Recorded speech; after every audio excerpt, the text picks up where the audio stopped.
Hi class! Today we will study the marine bill of lading, focusing primarily on the concepts, classifications, and three specific types of bill of lading.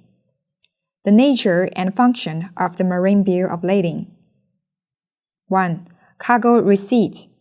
The bill of lading is issued by the carrier or its agent, confirming that the carrier has received or taken over the goods listed on the bill of lading.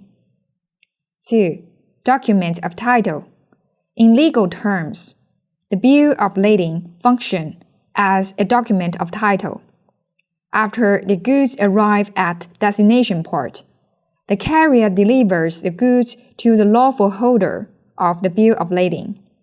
The bill of lading can also be endorsed and transferred, transferring the right to use the good. The bill of lading can also be used for collateral loans. 3. Proof of transportation contract. The bill of lading represents the contract between the holder and the shipper. The terms and conditions of the bill of lading define the rights, obligations, responsibilities, and exemptions of both the carrier and the shipper.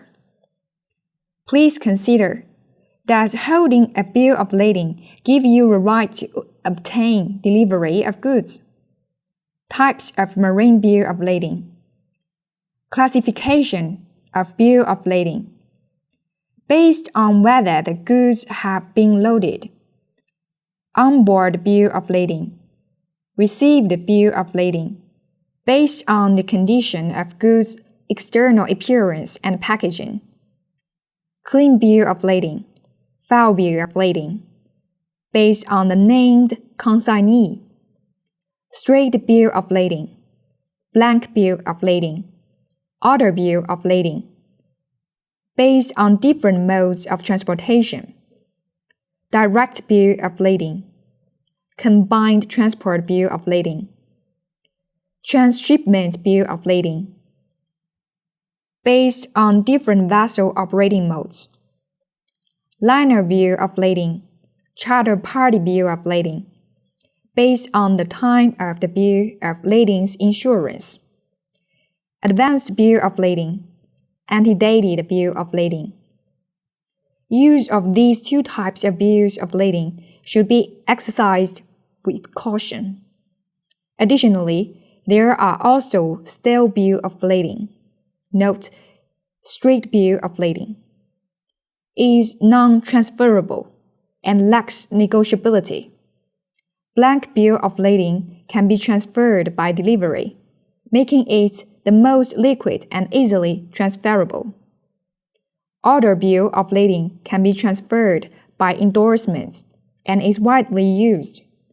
Endorsement refers to the act of the holder of a negotiable instrument transferring the rights of the instrument to another person or granting certain rights of the instrument to another person to exercise. This act is recorded and signed on the back or attached instrument sheet. Endorsement is divided into blank endorsement and named endorsement.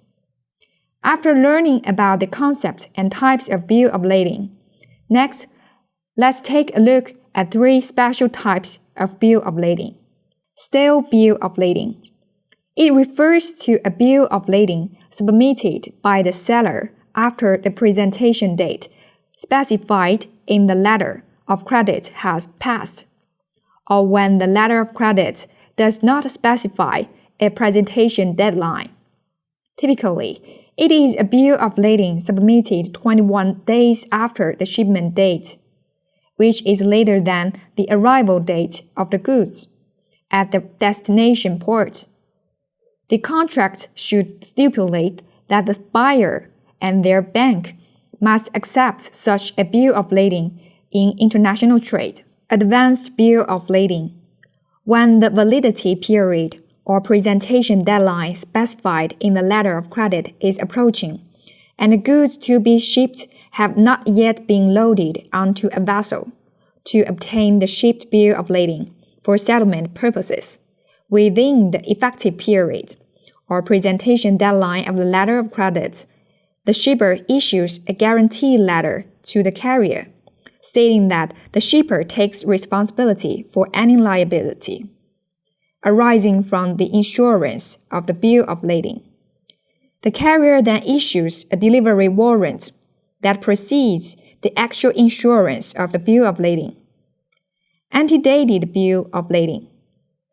When the date of shipment or the date of bill insurance is later than the shipping date specified in the letter of credit, the carrier issues a bill of lading at the request of the shipper to match the dates as required by the letter of credit.